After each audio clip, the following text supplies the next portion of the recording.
We can see Samuel Adams today when we see Americans for whom religion is central to their lives. We can see him when we encounter Americans who have higher values than material possessions. We can see him when we see what leaders and individuals around the world endure amid great risk in revolutions for freedom. These may not be qualities that correspond neatly to today's political factions, but they are aspects of the American spirit and, Samuel Adams would add, of the human one. That is an excerpt from the book I'm going to talk to you about today, Samuel Adams, A Life by Ira Still. So, who was Sam Adams? What did he build? Why are you and I talking about him? At his core, he was a devout Christian, a lover of liberty and freedom, and one of the most important founders of the United States of America. Back to the book. Samuel Adams today is best known as a brand of beer, but the religious themes he struck, that Americans were like the biblical Israelites of Exodus and that God was intervening directly on their side, are essential for understanding the American Revolution. Samuel Adams was the archetype of the religiously passionate American founder, the founder as biblical prophet and apostle of liberty. Sam is born September 16th, 1722 in Boston, and at that time it was a colony of Great Britain. His father made his living selling beer maker's malt, which is actually the inspiration for today's Samuel Adams Brewery. He ends up going to Boston Latin School, where he learns Latin and Greek and enters Harvard at age 14. He graduates from Harvard and returns at age 21 for his master's degree, with his thesis being focused on, quote, arguing in the affirmative of the question whether it be lawful to resist the supreme magistrate if the Commonwealth cannot be otherwise preserved. This is, of course, profound foreshadowing and is indicative of his very early calling to stand for liberty and freedom when tyranny faces his fellow colonists. John Adams, the second president of the United States and cousin of Samuel Adams, described him by saying, "I pity Mr. Sam Adams, for he was born a rebel." After his time at Harvard, Sam Adams becomes an apprentice to an accountant, but was, quote, much more interested in reading about politics and literature than in paying attention to ledgers, invoices, and bookkeeping. This passion for politics ultimately leads him to his first role in public service as a tax collector. He was famously not great with money and not very good at collecting people's taxes either, although this may or may not have been intentional. Regardless, it made him really popular amongst the people, but it also created a financial liability he owed for the taxes that he did not collect, which ended up biting him in the future. He gets married at age 26, and his wife and he have 6 kids, only 2 of which survive into adulthood. And his wife dies from complications of the birth of their last child. He does get married later in life to a woman, Betsy Wells, who ends up being his life partner. So there are some really early stories that demonstrate Sam Adams' complete devotion to his faith and how much that faith informs his view on liberty. A female slave named Surrey was given to Elizabeth Adams, who was Sam Adams' wife, as a gift. When she told her husband about it, Samuel Adams said immediately, "A slave cannot live in my house. If she comes, she must be free." Samuel Adams was indeed a man of real as well as professed piety, a man of deep religious conviction whose confidence, zeal, and endurance in the struggle for freedom were grounded in a belief that an intervening God was on his side. He was the moral conscience of the American Revolution, a man who never lost sight of the revolution's political and religious goals, which for him were fundamentally intertwined. But he did not become a clergyman, and he sometimes clashed with ministers he viewed as insufficiently supportive of the revolutionary cause. Passionate, determined, stubborn, thrifty, eloquent, idealistic, humble, he was a religious revolutionary and much more. This tells you and I a great deal about Sam Adams. Many of the other American founders held slaves, and this was, of course, culturally accepted and legal at this point in time. But because of Sam Adams' authentic faith in Christianity that human beings are made in the image and likeness of God, he refuses to take this slave. Another early story that sows some of the seeds for the American Revolution is the reaction to the Sugar Act, which is one of the first major laws that directly taxed the American colonies. Samuel Adams was appointed to draft the instructions for Boston's representatives in the Massachusetts legislature, and in this, he makes the central point that, quote, came in the form of a rhetorical question, in allusion to Exodus. If taxes are laid upon us in any shape without having a legal representation where they are laid, are we not reduced from the character of free subjects to the miserable state of tributary slaves? This is super significant.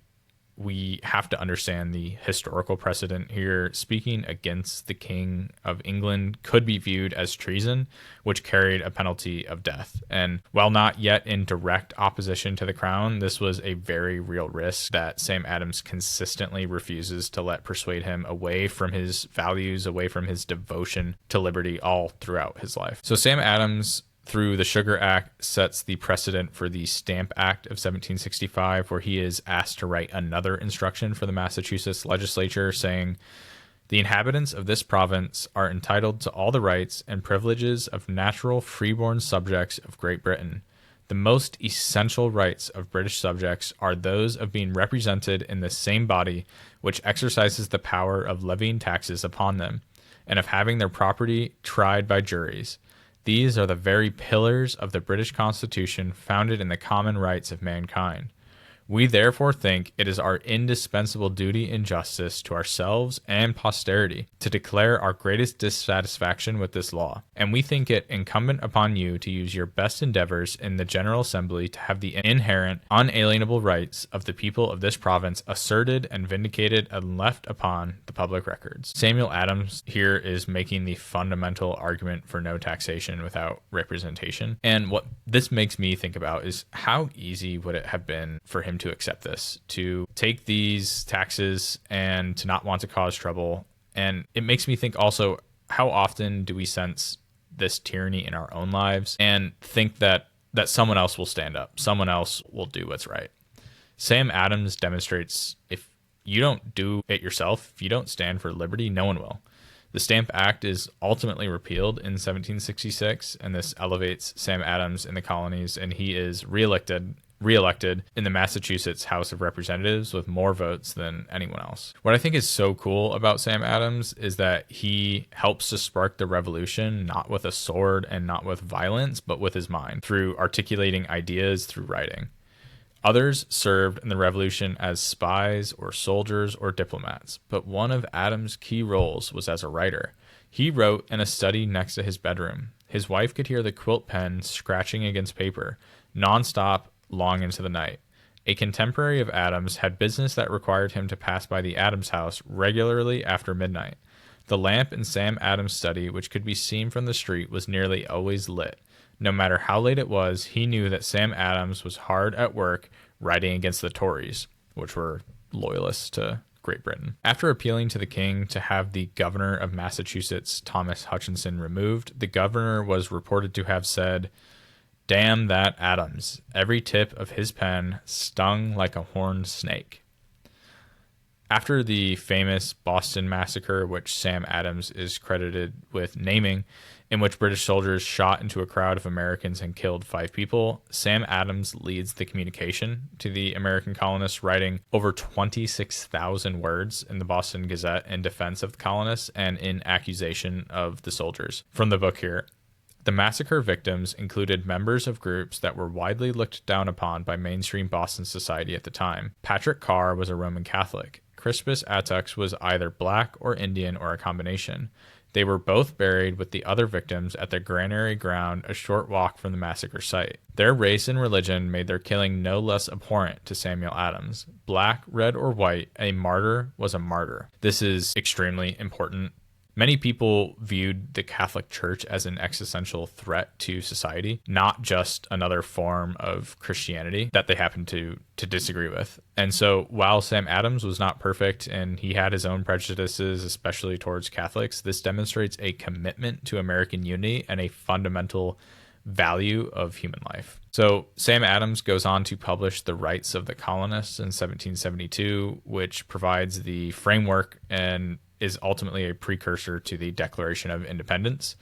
It goes on to state a couple of points here. First, a right to life. Secondly, to liberty. Thirdly, to property, and that all men have a right, in case of intolerable oppression, civil or religious, to leave the society they belong to and to enter into another. This harkens back to something that's really near and dear to Sam Adams, and that is his ancestors and their Puritan background, that they left that same religious persecution in England, and so he is hyper aware of that.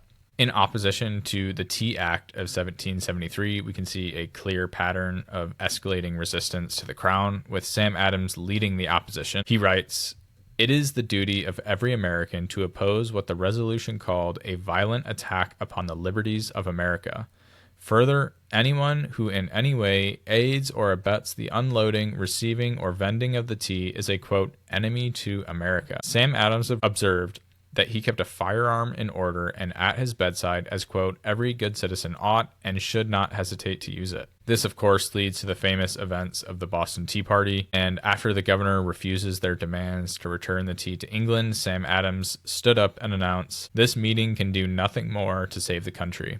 It was the signal for the commencement of the Boston Tea Party, and in a matter of hours, patriots disguised as Indians had swarmed aboard the ships and emptied 342 chests of tea into the cold seawater of Massachusetts Bay. While not physically involved himself in throwing the tea overboard, Sam Adams continues the pattern of leading intellectually, organizing the people and communicating the story to all the different cities in the colonies. And even as the British retaliate by closing the port of Boston, Sam Adams writes, "It is our duty at all hazards to preserve the public liberty. Righteous heaven will graciously smile on every rational attempt to secure the best of all his gifts to man from the ravishing hand of lawless and brutal power."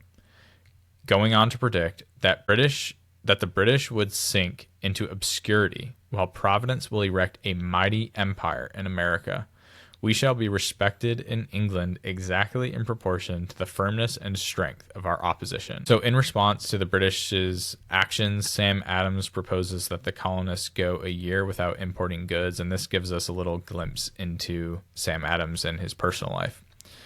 Unworried about the prospect of lacking material possessions, Sam Adams says, "For my own part, I have been wont to converse with poverty, and however disagreeable a companion she may thought to be by the affluent and luxurious who never were acquainted with her, I can live happily with her the remainder of my days, if I can thereby contribute to the redemption of my country." The book continues, "He was poor compared to many of his fellow patriots, and he was a critic of extravagant personal spending by the rich and of the influence of money on politics. Yet he was not bitter. He was an ardent defender of property rights and an opponent of certain taxes." I love the maxim, history does not repeat, human nature does. And as it was then and is now, power and money tends to corrupt, and it's what many people pursue as the most important thing in life. Sam Adams, however, stands apart as authentically principled. He stays true to his values and to his faith, and refuses to profit from his role that's quickly increasing in importance. Back to the book. In a last-ditch effort to win Sam Adams over, the governor sent a colonel to talk to him and express that he has one last opportunity to make his peace with the King of England.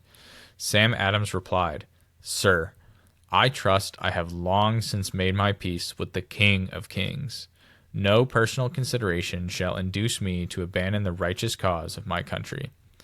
And in direct contrast to this sentiment by Sam Adams, in a letter written by George Washington around the same time to a fellow Virginian regarding the Revolution, he wrote, "I am as well satisfied as can be of my existence that no such thing is desired by any thinking man in all North America. On the contrary, that it is the ardent wish of the warmest advocates for liberty that peace and tranquility upon constitutional grounds may be restored and the horrors of civil discord prevented."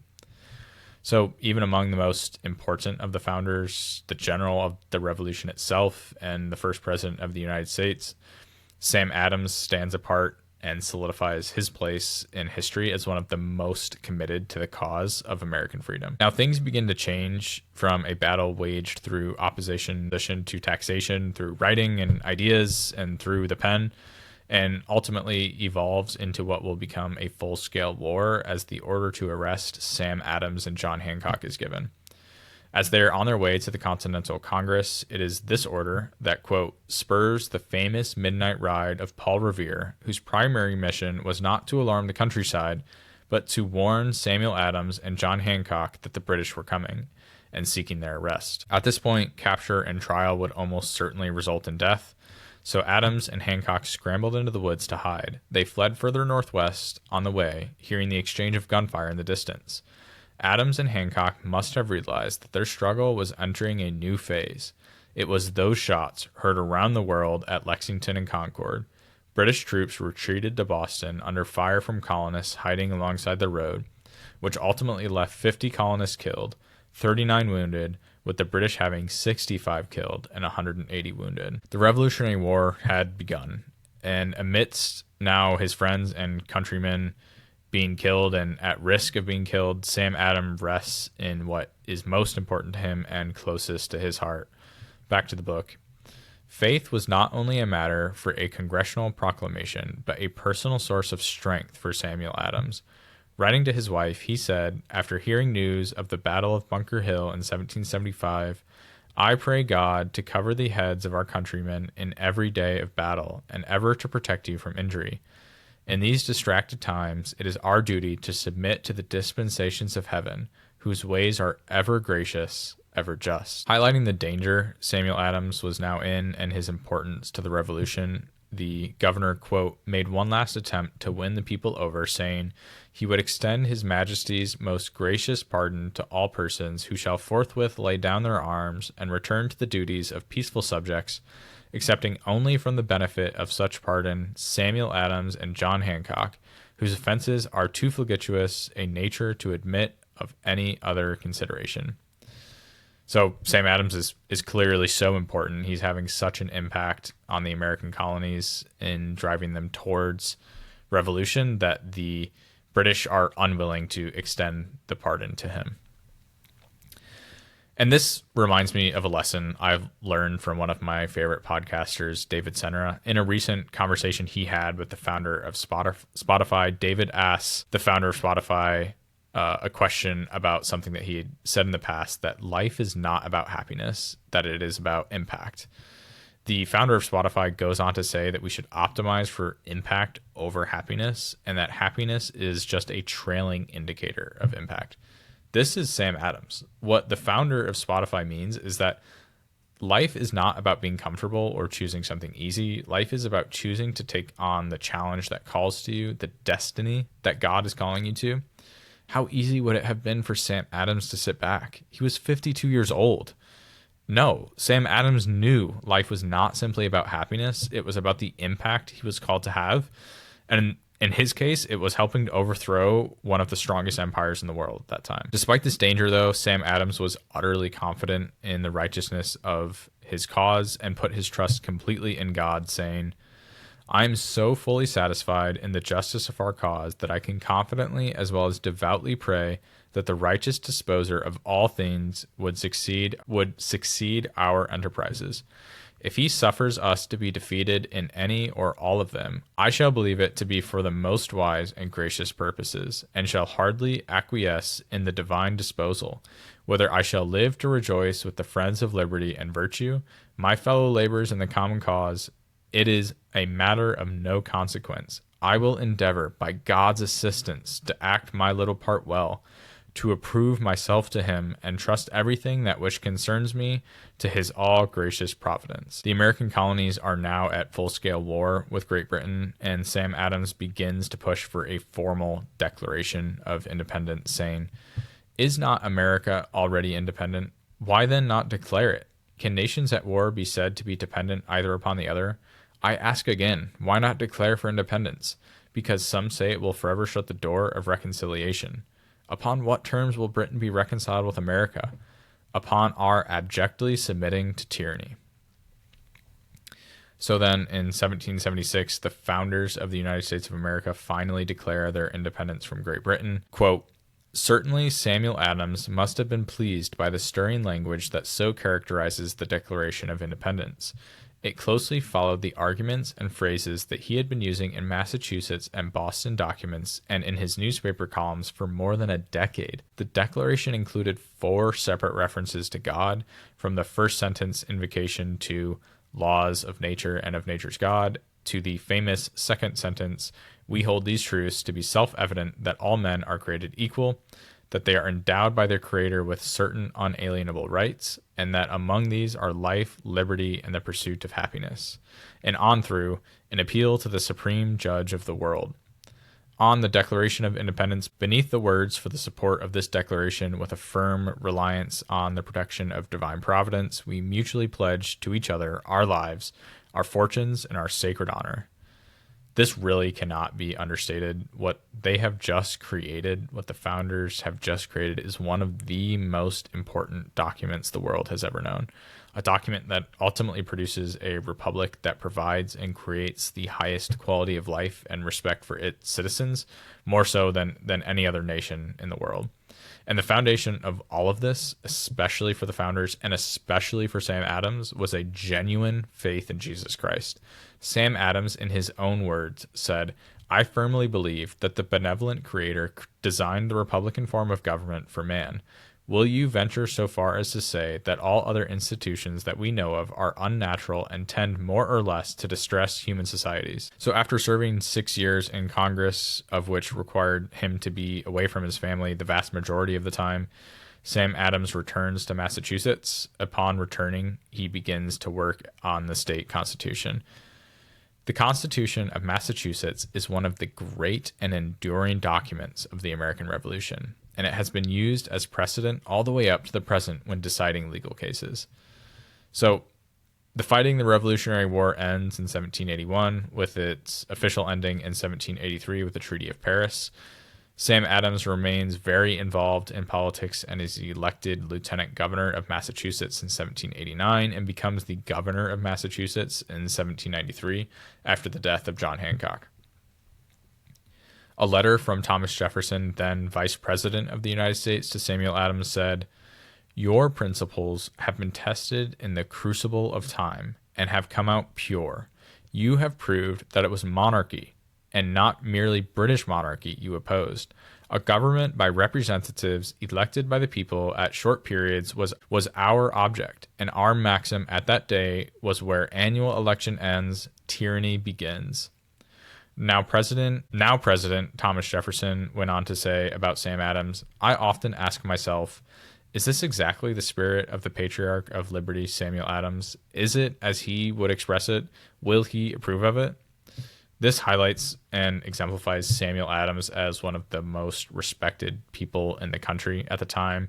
He was seen by his fellow founders and obviously the President of the United States as the North Star and the soul of the American Revolution.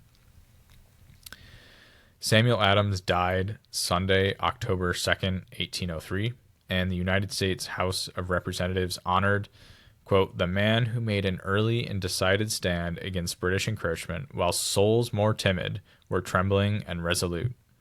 He was buried in the center of Boston at the Granbury Burial Ground, where the graves of John Hancock and the victims of the Boston Massacre lie nearby. Reflecting on his legacy, Sam Adams was a communicator, he was a writer, he was a lover of liberty and freedom, but I think most of all, he was a Christian, completely devoted to his faith. Historian George Bancroft wrote that Samuel Adams' fellow signers of the Declaration of Independence considered Adams the man who had the greatest part in the greatest revolution of the world. John Adams wrote, "Without the character of Samuel Adams, the true history of the American Revolution can never be written." Thank you, and Deo gratias.